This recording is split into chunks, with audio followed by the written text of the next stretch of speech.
ये कहब कि जो न तो एगो गीत हो जाओ चलते चला था ना।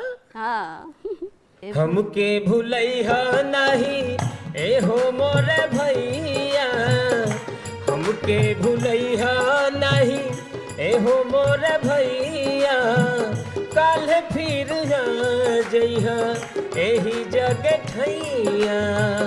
लोक रंग के रंगवाई काल्हे फिर छाई, बिना रउआ लोग वाके मजा नाही आई, बिना रउआ लोग वाके मजा नाही आई।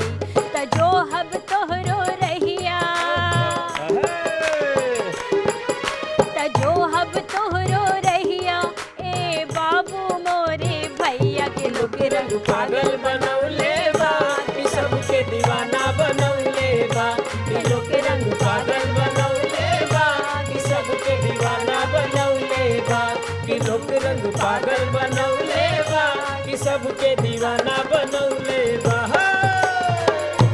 बिल्कुल ई पागल हिंदुस्तान में छवले बा, काहे कि हमारे कार्यक्रम का नाम है लोक रंग सुरों के संग। और ई पागलपन ई दीवानापन ऐसे ही बरकरार रखा जा हमारे कार्यक्रम के देखे बदे और सराहे बदे। तो भैया यही के साथ ही हमनी के दे ही इजाजत, अगले एपिसोड में होई फिर से हमनी का मुलाकात। तब तक के लिए नमस्कार, शुभ रात्रि।